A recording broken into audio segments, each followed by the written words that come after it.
vai ver nesta edição o maior processo de danos morais coletivos do país. Ex-empregados da fábrica da Eternit em Osasco são contaminados pelo amianto e condenados à morte. Eu sou praticamente um inválido, eu não posso fazer mais nada. Perdi até o meu direito de brincar com meus netos. Reportagem especial sobre a CONAP, Coordenadoria Nacional de Combate às Irregularidades Trabalhistas na Administração Pública. Hoje eu destaco a atuação do projeto Terceirização Sem Calote, Terceirização Atividade Fim e Saúde na Saúde. E ainda tem o nosso reality show do trabalhador. Qualquer pessoa que que deseja fazer parte do grupo, ela assina o termo de voluntariado. O programa de hoje está imperdível. Está no ar o Trabalho Legal, programa do Ministério Público do Trabalho em parceria com a Associação Nacional dos Procuradores do Trabalho. Ficar doente é ruim em todos os sentidos. Para quem trabalha, então, é uma preocupação maior ainda. Muitas vezes, um dia longe do serviço pode acumular muito trabalho. Lembrando que é direito de todo trabalhador faltar ao serviço para cuidar da saúde. Quem nunca precisou se afastar do trabalho por causa da saúde? Eu fiz uma cirurgia no dente, aí eu precisei pegar um atestado. Uma vez eu precisei pegar atestado por conta da conjuntivite. Fiquei 5 dias. Eu tive dor de garganta, né, e tive infecção urinária ao mesmo tempo. Eu tive que ficar uns 5 dias de atestado, uma semana completa. Faltar no serviço para cuidar da saúde é direito de todo trabalhador.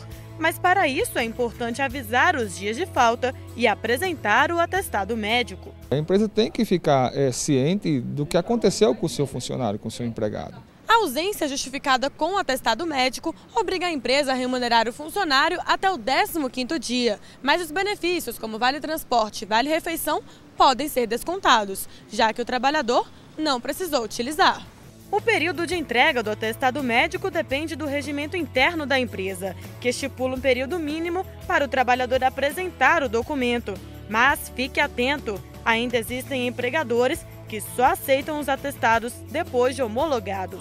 Ou seja, quando médicos contratados pela firma comprovam a veracidade. Segundo o procurador do Trabalho, Cláudio Gadelha, é preciso que as empresas usem bom senso. Muitas vezes isso não é possível acontecer de forma imediata ou ato contínuo por conta do tipo de lesão, por conta do tipo de enfermidade que pode ter sido acometida ou de acidente aquele trabalhador. O procurador do Trabalho ainda faz um alerta. O atestado médico fornecido por um médico da rede pública de saúde, do SUS, por exemplo, ele tem fé pública e ele não pode ser recusado pelas empresas. O funcionário também pode apresentar o atestado no caso de acompanhamento de parentes doentes ao hospital. Além disso, também existem os atestados admissionais e demissionais. Esses servem para que o trabalhador comprove que está bem de saúde na hora de ingressar ou sair da empresa. Você vai acompanhar uma reportagem da nossa série especial sobre as 8 coordenadorias do Ministério Público do Trabalho.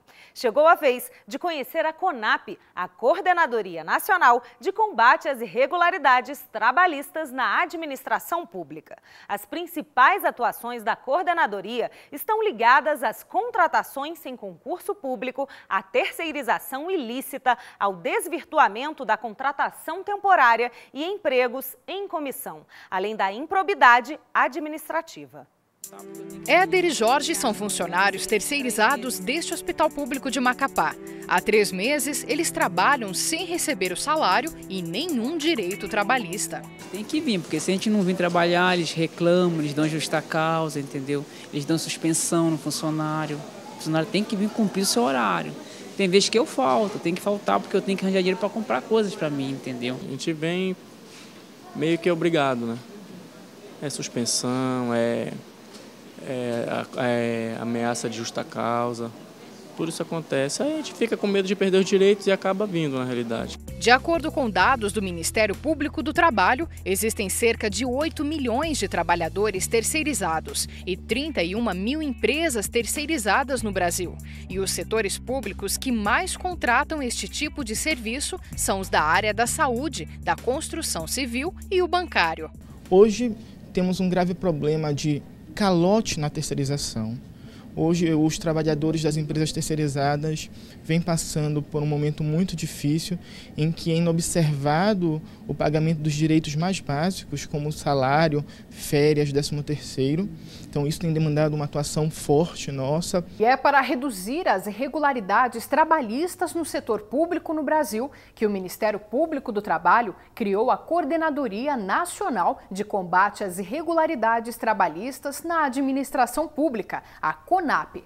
As principais atuações da coordenadoria estão ligadas às contratações sem concurso público, à terceirização ilícita, ao desvirtuamento da contratação temporária e empregos em comissão, além da improbidade administrativa. Num primeiro momento, nós tivemos foco acentuado na questão do concurso público, mas hoje, além disto, nós estamos focados no combate às irregularidades na terceirização, seja porque a terceirização ela é feita ilicitamente ou porque, mesmo nas situações em que ela é feita corretamente, os trabalhadores têm tido seus direitos inobservados. Para combater as irregularidades que ocorrem na administração pública, a CONAP mantém alguns projetos. Hoje eu destaco a atuação do projeto Terceirização Sem Calote, Terceirização Atividade Fim e Saúde na Saúde. São projetos que realmente têm uma relevância social imensa e que ao longo desse ano de 2013 mostrar ainda resultados concretos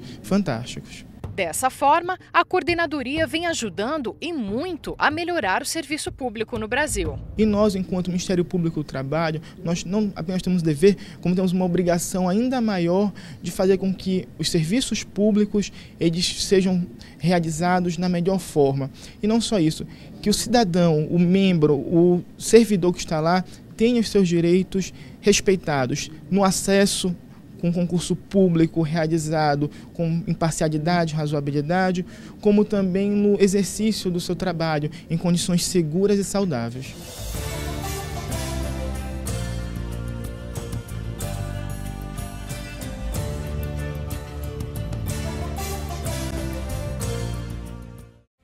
No próximo bloco, você vai conhecer o drama dos ex-empregados da fábrica da Eternit em Osasco, município da Grande São Paulo. O fato gerou repercussão internacional e pode se tornar o maior caso da Justiça do Trabalho no Brasil. O MPT pede a condenação da empresa em R$1 bilhão em danos morais. A reportagem completa você assiste em instantes.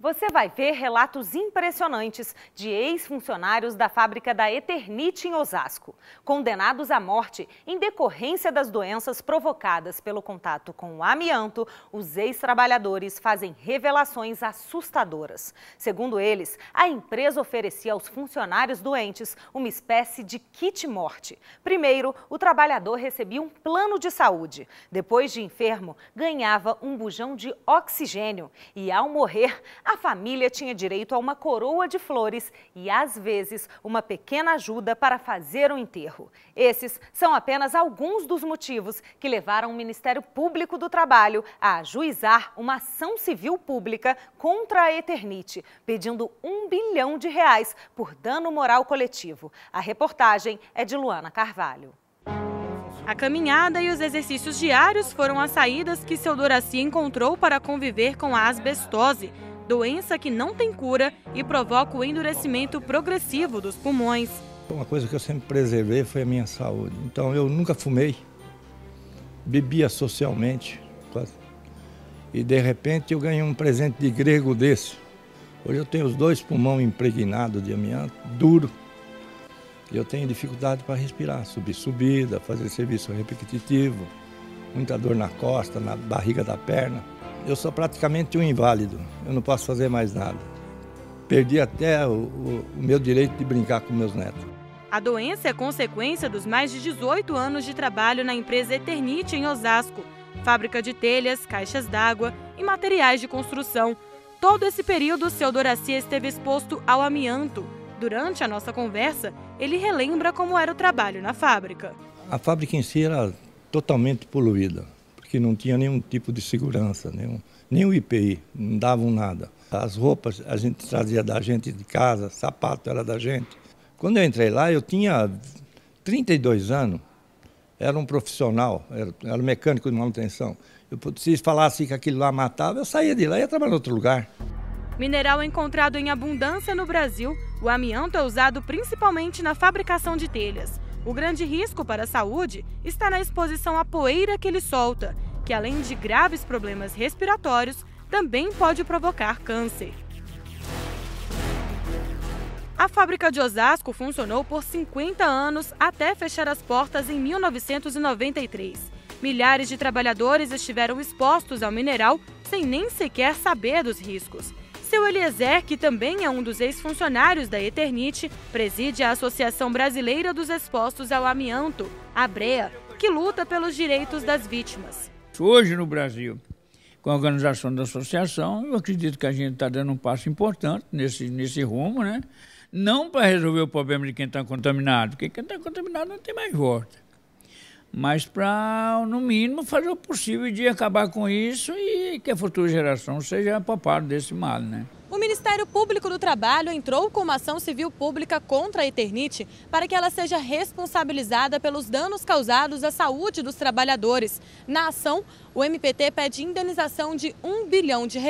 Os órgãos públicos de saúde têm que ter conhecimento de todas as doenças relacionadas a todas as atividades econômicas. E nós verificamos que a empresa não estava fazendo esse informe, essa comunicação aos órgãos públicos de saúde. Além disso, nós verificamos também que a empresa não estava fazendo o correto acompanhamento médico pós-demissional de todos esses trabalhadores. A legislação exige que as empresas façam acompanhamento médico durante um período máximo de 30 anos para todos aqueles trabalhadores que tiveram contato durante a sua vida profissional com o amianto. Seu João, que trabalhou por 32 anos na fábrica de Osasco e também foi diagnosticado com asbestose, revela que a empresa oferecia aos funcionários doentes uma espécie de kit morte. Primeiro, o trabalhador recebia um plano de saúde. Depois de doente, ganhava um bujão de oxigênio. E depois de morto, a família tinha direito a uma coroa de flores e, às vezes, uma pequena ajuda para fazer o enterro. E para ter o controle dos colegas que já morreram, ele tem um caderno com o nome de todos. A gente sente muita tristeza e muita saudade, que eram amigos bons que a gente tinha lá dentro, que também morreram com o problema do amianto. E eles também não sabiam de nada, como nós ficamos sabendo quando ficaram doentes. Além disso, seu João também guarda vários convites que a Eternit enviava aos ex-funcionários após a demolição da fábrica. Eram festas comemorativas para homenagear os serviços prestados à multinacional, mas, na verdade, o intuito da fábrica era cortejar os trabalhadores para que eles assinassem acordos extrajudiciais. Para que ele ganhar o pessoal, ela oferecia 5 mil quem estava com placas, 10 mil quem estava com asbestose e 15 mil quem estava com mesotelioma, que já era fim da vida praticamente. Aí, né, um dia um advogado da Eternit me chamou lá, o doutor Jorge, que não estava aqui no clube, isso foi em 97. Seu João, o senhor aceita 15 mil? Eu falei, você está brincando. Falei para ele, Jorge, o que é isso? Uma doença que não tem cura? Vocês não tem vergonha de oferecer essa mixaria aí? O texto da ação do MPT destaca que de uma amostra de 1.000 ex-trabalhadores da Eternit em Osasco, avaliados pela Fundacentro, quase 300 adoeceram por contaminação. Destes, 90 morreram entre 2000 e julho de 2013. Mas o número pode ser muito maior, já que a Eternit ocultou a ocorrência de registros. Gisele é viúva de Aldo Vicentim. Ela conta que ele trabalhou no almoxarifado da Eternit durante 4 anos. Depois virou advogado da ABREA e foi nesta profissão que ele acompanhou processos e preparava documentos dos colegas doentes por causa do amianto.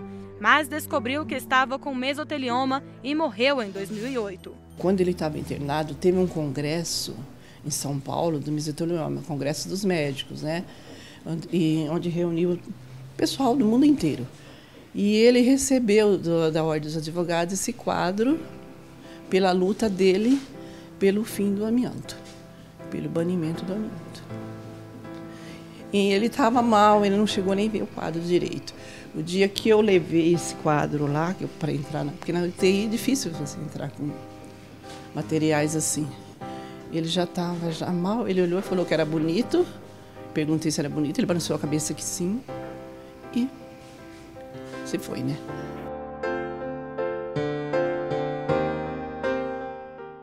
Em 66 países já baniram o uso do amianto. No Brasil, o terceiro maior produtor do mundo, atrás apenas da Rússia e China, a proibição acontece apenas em 5 estados: São Paulo, Rio de Janeiro, Rio Grande do Sul, Pernambuco e Mato Grosso. A auditora fiscal aposentada do Ministério do Trabalho e Emprego, Fernanda Gianazzi, fiscalizou a Eternit de 1985 até a demolição da fábrica para a construção do supermercado Walmart, que chegou a ser embargada por conta dos resíduos do amianto que ainda estavam presentes no local. As pessoas iam lá para buscar esses resíduos. Então, eu precisei embargar para que houvesse a limpeza da área, a remoção, o transporte e uma destinação adequada. Além disso, ela conta que durante todos esses anos já foi até ameaçada de morte. Mais recentemente,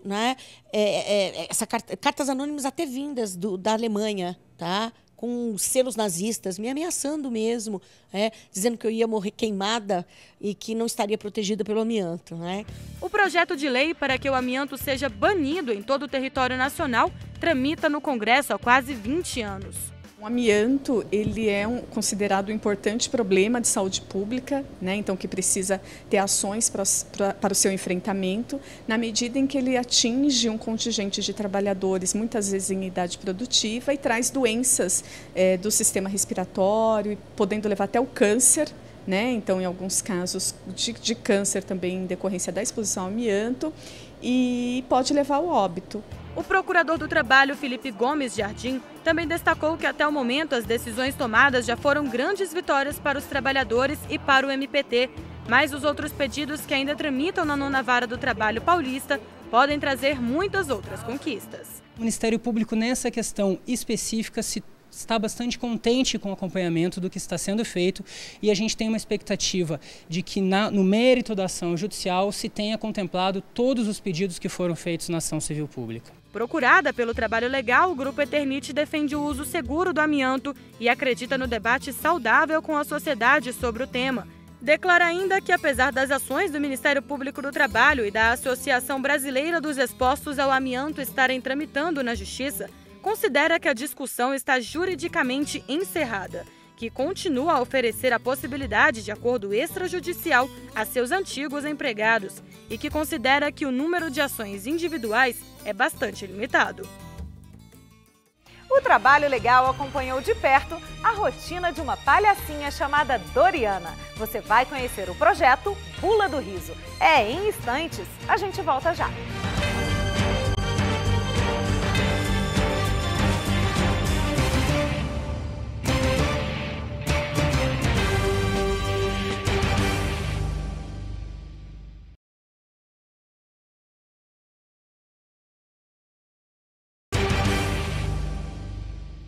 O trabalho voluntário é regulamentado pela Lei 9.608 de 1998 como atividade não remunerada. Pode ser prestada por pessoa física, entidade pública de qualquer natureza ou instituição privada sem fins lucrativos, que tem objetivos culturais, educacionais, recreativos e de assistência social. O quadro Meu Trabalho de hoje vai mostrar a rotina da Catarina Franco, uma professora de teatro que dedica parte do seu dia para levar alegria às crianças.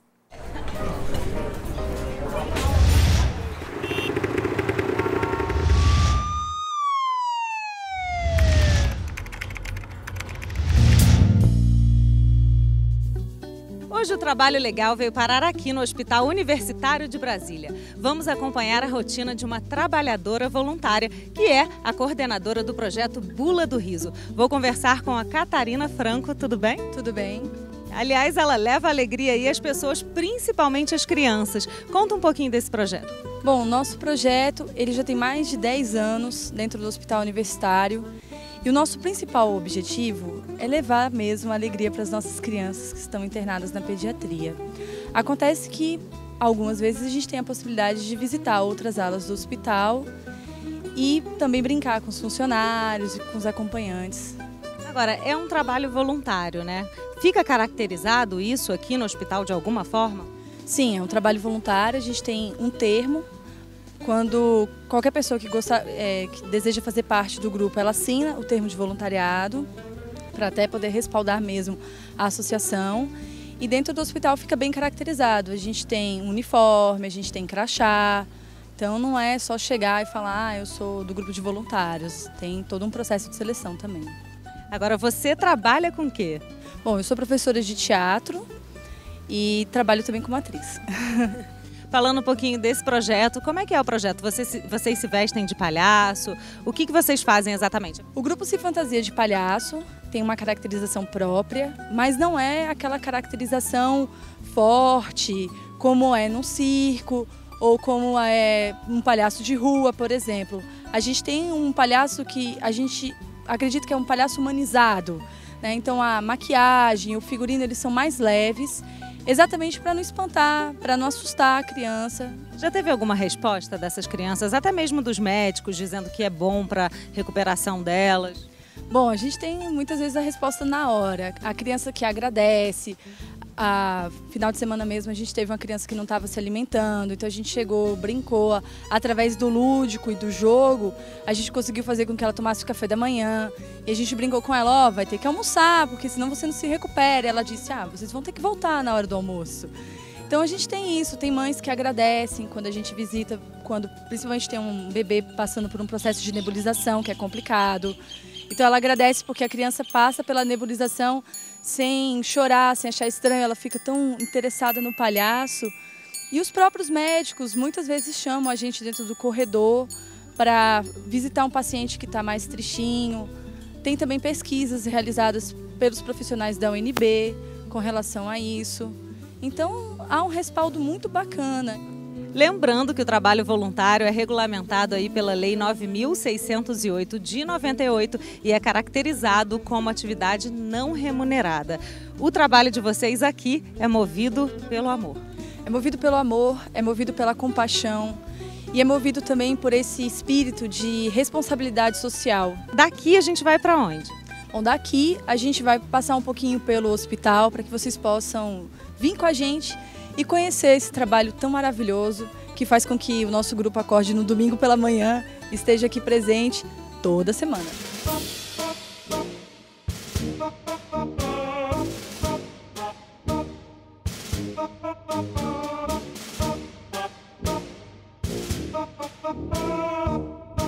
Agora eu estou aqui com a Doriana, né? Isso, com a Doriana, doutora Doriana. Eu percebi que você usa um jaleco. Tem alguma orientação dos médicos para poder entrar no hospital, falar com as crianças? Eu vi que o calçado dela é fechado também. Tem alguma orientação? Bom, a gente tem uma orientação não só dos médicos, mas também tem a orientação de todo o grupo do hospital. A questão do jaleco faz parte do nosso figurino, que remete à imagem de um doutor, palhaço, e também, né, a questão da higiene, do branco. Nosso figurino sempre passa por processo de higienização, tem que estar sempre limpo antes de entrar dentro do hospital. E antes também de entrar dentro dos quartos, todos os palhaços lavam as mãos. Então tem toda uma orientação com relação a isso, sim. E o sapato fechado sempre. Dentro do hospital, todo palhaço entra de sapato fechado. Bom, então vamos lá. Agora a gente já pode ver um pouquinho do seu trabalho? Pode. Então, vamos para onde agora? Bom, agora a gente vai dar uma voltinha pelo hospital e passar pelo ambulatório. Perfeito. Vamos lá.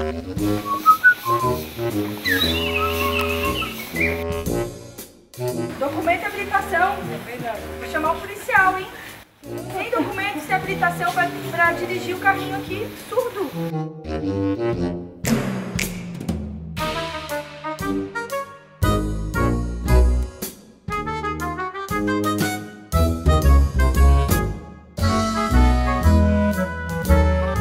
Conversa que é certo. Tá certo. Só conversa que é certo. Olha, só conversa que é certo. É isso mesmo. Como é que é receber assim um aperto de mão, um abraço dele? Bom, eu tô me controlando para não me emocionar, mas quer dizer, para emocionar já estou, para não chorar. É forte. É uma ligação com o paciente muito importante para quem quer fazer algo de responsabilidade social, de mudança. É muito bom. Por que bula do riso? É bula de remédio mesmo? Exatamente, bula de remédio, porque rir é um remédio, sorrir faz parte de uma cura. Então, O nosso nome é esse. Bom, normalmente são quantos voluntários? Normalmente são 20 voluntários, mas o nosso grupo mantém um revezamento para não ficar pesado para ninguém.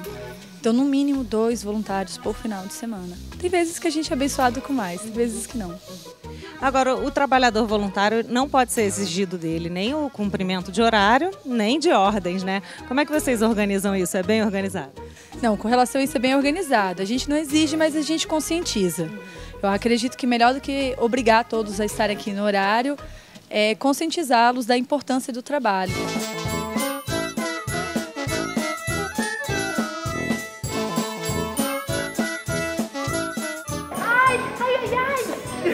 Você apertou meu nariz?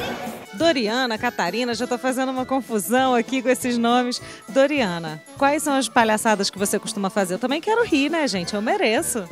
Ah, não, então peraí, para isso a gente vai ter que se produzir.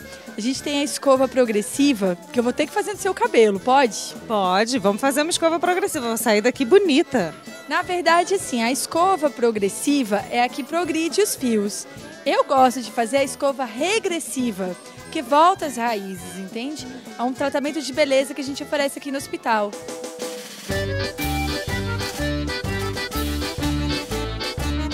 Agora fazer assim, ó. Uau! Uau! Quero saber o que vocês, telespectadores, acharam aí desse meu novo visual. Tchau! Perfeito, perfeito!